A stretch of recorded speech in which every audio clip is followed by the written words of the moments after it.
Hello everyone and welcome. तो हम लोग आगे कंटिन्यू करते हैं। तो आज के इस पार्ट में हम लोग पढ़ने वाले हैं equity shares. What is equity shares, clear है? तो हमने आपसे पहले ही कहा था कि यहाँ पे हमारे जितने भी इक्विटी शेयर है, प्रेफरेंस शेयर हो गया, आईडीआर, जीडीआर, एडीआर वगैरह जितना भी वो है, सारा कुछ हमारा उसी चैप्टर पे, मतलब पूरा चैप्टर उस पे कंप्लीट है। ठीक है, तो आज का पहला टॉपिक हमारे पास इक्विटी शेयर्स। ठीक है, तो हम लोग बात करते हैं इक्विटी शेयर में। तो इक्विटी शेयर क्या होता है? सबसे पहले देखिए, equity shares and preference share, these two topic are too important, बहुत ज्यादा इंपॉर्टेंट है। क्लियर है? इतना बस ध्यान रखिएगा। तो आपका ये देखिए, इक्विटी शेयर क्या होता है? इन दोनों ही शेयर्स में हमें सबसे पहली लाइन क्या होगी? इक्विटी शेयर में ये होता है कि equity share are the real owner of the company. Clear? Equity shares are the real owner of the company and preference share में क्या होगा? एक preference share holders are the real creditors of the company. Clear है? ध्यान रखिएगा, equity share क्या होता है? वो रियल ओनर होते हैं एंड प्रेफरेंस शेयर क्या होता है? Real creditors. ठीक है, अब चूंकि हमने बात की है कि प्रेफरेंस शेयर हम लोग नेक्स्ट वीडियो में बात करने वाले हैं, तो पूरा हम लोग प्रेफरेंस शेयर नेक्स्ट वीडियो में बताएंगे। अब ये एक लाइन बहुत इंपॉर्टेंट थी इसलिए हमने बताया। ठीक है, अब हम लोग बात करते हैं इक्विटी शेयर। इक्विटी शेयर होता है क्या? जैसे हमने पहली लाइन में बोल दिया कि equity share are the real owner of the company. अब ओनर का मतलब क्या होता है? कि बिल्कुल सारा मालिकाना हक उसी के पास होता है। क्लियर है? अब जब मालिकाना हक उसके पास होगा तो यहाँ पे क्या होगा? When the real owner is here, तो वहां पे क्या होगा? That is going to enjoy all kinds of voting rights.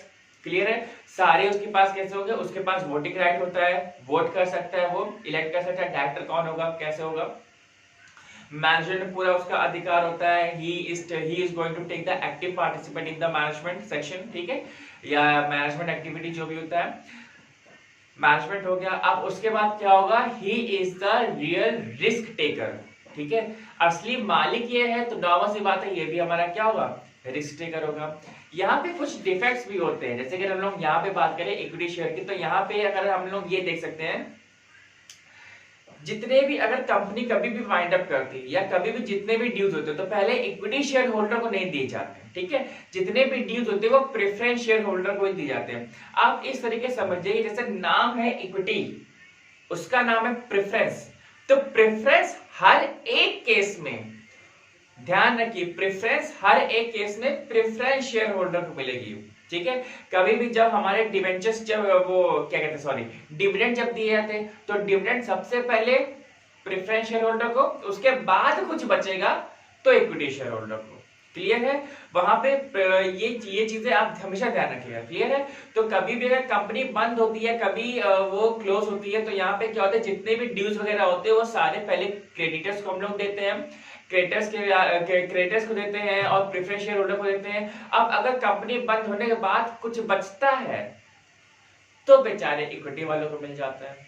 Clear है? तो इतना आप ध्यान रखेंगे, जितने भी जो एडवांटेज होता है वो major advantage preference share holder के पास होता है, इनके पास कम होता है। हाँ, इनके पास ये होता है कि when the company is grossing a huge amount of profit, ट्रेमेंडस profit, भाई बहुत सारा प्रॉफिट होता है, तो क्या होता है? इनको बहुत फायदा होता है। क्यों? क्योंकि इनका जो रेट होता है, रेट ऑफ इंटरेस्ट कहते हैं, या हाँ रेट ही पूछ लेते हैं, क्योंकि वो इनका फिक्स नहीं होता है ना रेट, क्योंकि कंपनी में जब ये रियल ओनर होते हैं तो इनका रेट फिक्स नहीं होता, तो इनका ये फ्लक्चुएट करता रहता है, ईयर बाय ईयर वो फ्लक्चुएट करेगा।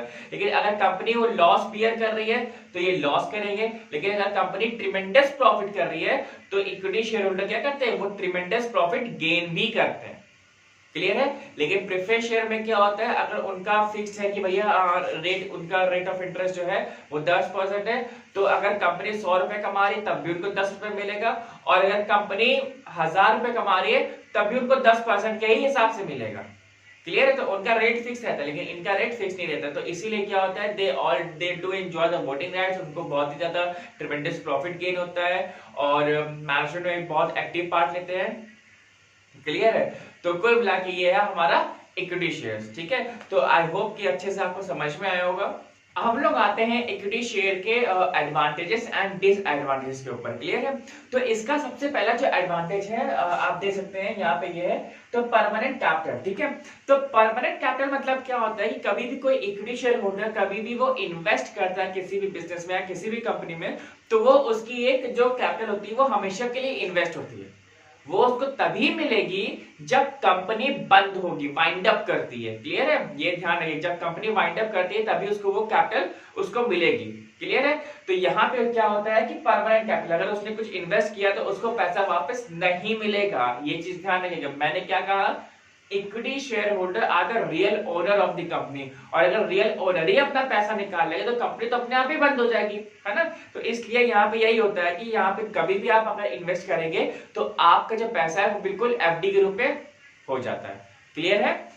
नेक्स्ट आता है हम लोग no obligation as to dividend. ठीक है, यहाँ पे डिविडेंड के लिए कोई भी ऑब्लिगेशन मतलब नहीं होता। ये नहीं होता है कि नहीं भैया हम इक्विटी वाले ने कह दिया, शेयर होल्डर ने कि नहीं भैया हमको ऐसा है 20% डिविडेंड चाहिए, नहीं, सिंपली नहीं।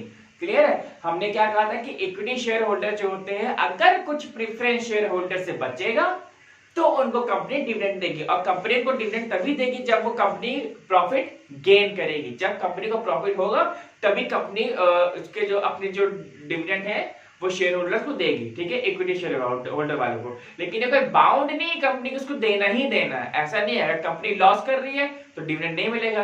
ठीक है, तो इक्विटी शेयर होल्डर जो होते हैं वो क्या होते हैं, कंपनी के अच्छे समय में भी उसके साथ रहते हैं और उसके बुरे समय में भी साथ रहते हैं। क्लियर है। नेक्स्ट है हमारे पास नो चार्ज ऑन एसेट। ठीक है, यहाँ पे क्या होता है, द कंपनी, जो हमारे इक्विटी शेयर्स होते हैं या जो कंपनी होती है उसके एसेट्स हमेशा फ्री होते हैं। ठीक है, कभी भी इक्विटी शेयर अगर उसको इश्यू करना होता है वो अपने एसेट्स को मॉर्गेज नहीं करेगी।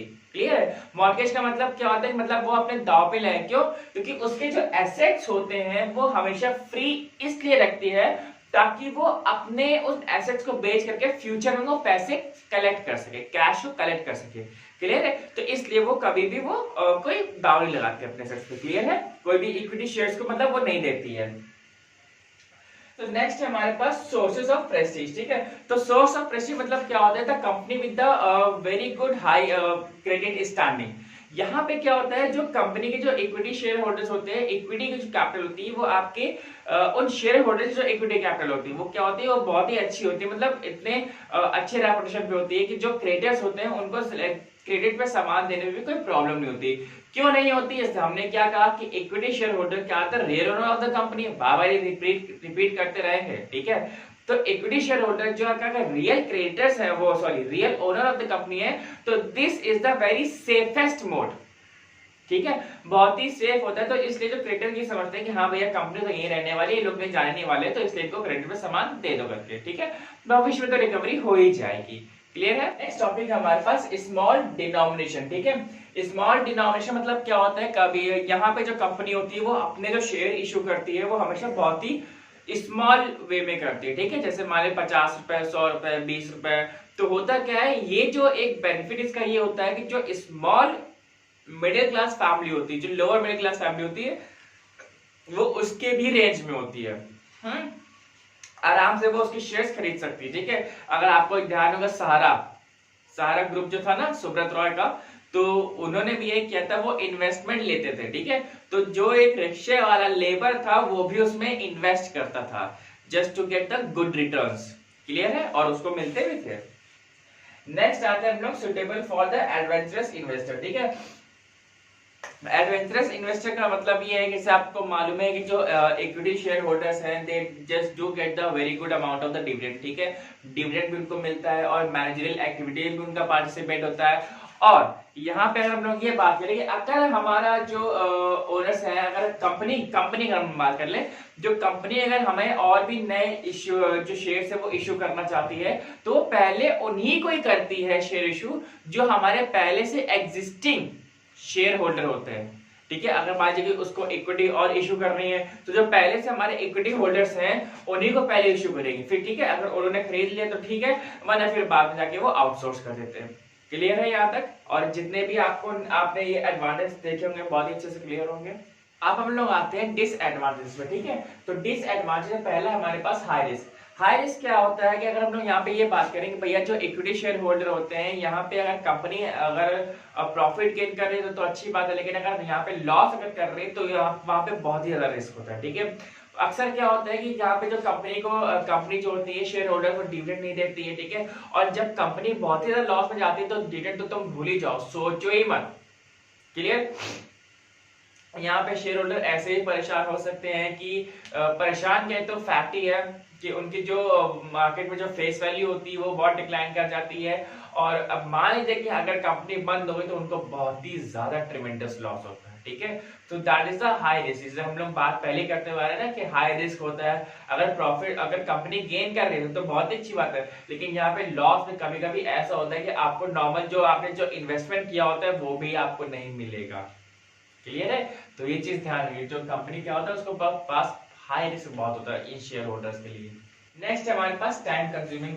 टाइम कंज्यूमिंग का मतलब क्या होता है कि जैसे कि हमारे नाम में ही है टाइम कंज्यूमिंग, ठीक है। तो होता क्या है, हर एक चीज का एक प्रोसीजर होता है, ठीक है। आपका मतलब ये नहीं कि भैया हम सुबह उठे तो हमने ये कर दिया, हमने वो कर दिया। तो हर एक चीज का एक प्रोसीजर होता है। तो कभी भी कंपनी को जब अपने शेयर्स पब्लिक कर रहे होते हैं तो उसका भी एक सिंपल सेवरल प्रोसीजर्स वगैरह होते हैं, ठीक है। एक सिस्टम होता है उस चीज करने के लिए। ये नहीं कंपनी का जब भी मन किया तो उसने अपने जो शेयर्स है वो इशू कर दी, ठीक है। तो that depends on the time and the condition, किस माहौल में कर रहे हैं, क्या आपकी मार्केट कंडीशन है, किस हिसाब से करना है। तो उसका पूरा प्रोसीजर जब कंपनी फॉलो करेगी तभी वो आगे अपना बढ़ सकती है। नेक्स्ट है हमारे पास अनसाउंड डिविडेंड पॉलिसी, ठीक है। अनसाउंड डिविडेंड मतलब क्या होता है, यहाँ पे ये होता है कि जब भी कंपनी हमारी बूम कर रही होती है या बहुत ही ट्रिमेंडस ग्रोथ कर रही होती है तो उसके पास बहुत ज्यादा प्रॉफिट आता है। तो प्रॉफिट को वो ऐसा कर सकते हैं कि उस या तो वो बहुत ही ज्यादा डिविडेंड बांट दे, गुड अमाउंट में डिविडेंड बांट दे, तो उसके पास कुछ रिटेन अर्निंग नहीं बचेगी, ठीक है, क्योंकि सबके पास अपना अपना शेयर होगा। लेकिन यहाँ पे वो ये भी कर सकते हैं कि वो सारे डिविडेंड ना बांट के वापस से वो जो कुछ जो पोर्शन है वो डिविडेंड देते और वापस से वो कंपनी अपने पास रख ले, जिससे कि वो बाकी जो पैसा बचा हुआ कंपनी के पास है वो वापस से उस कंपनी में वो इन्वेस्ट कर सके। क्लियर है? नेक्स्ट है हमारे पास dividend uncontrolled by the directors, ठीक है। तो यहाँ पे क्या होता है, जो डिविडेंड होता है वो डायरेक्टर्स के पूरे जो बोर्ड ऑफ डायरेक्टर्स होते हैं वो पूरा कंट्रोल में होता है कि भैया हमें किसको मतलब किस शेयर होल्डर्स को हमें कितना डिविडेंड देना है, ठीक है। सिंपली ये नहीं होता है कि भैया अगर कोई भी शेयर होल्डर मान लो कि उसने भैया हमको ज्यादा दे दो, तो नहीं, वो ज्यादा नहीं मिलेगा, जितना वो सेक्शन है उतना ही मिलेगा। तो इसीलिए हम लोग कहते हैं क्या कि भैया इक्विटी शेयर होल्डर जो होता है वो सिंपली हमारा क्या होता है, वो अनसेफ होता है, ठीक है। मतलब वहां पे कभी भी कुछ भी हो, क्योंकि वो डायरेक्टर्स की मर्जी है। अब वो वहां पे उसकी वो अर्निंग को रिटेन करते हैं कि नहीं करते हैं। क्लियर है? So that is the reason. So they are the some of the few disadvantages. 4 लिखे हुए हैं आपकी बुक पे, 7 8 9 है। तो 4 हमने डिस्कस कर लिए, बहुत ही ज्यादा पूछेगा नहीं, इसमें हमने 6 डिस्कस कर लिए थे बाय मिस्टेक, तो अपने हिसाब से समझ लेना, ठीक है। तो I think that was the very good video of the equity share holders, shares, equity shares. और हाँ, बस मैंने अपना बेस्ट ट्राई किया है। और अगर आपको वीडियो अच्छी लगी तो लाइक मारो यार, सब्सक्राइब भी कर देना, ठीक है। टिल देन बाय बाय, मिलते हैं नेक्स्ट।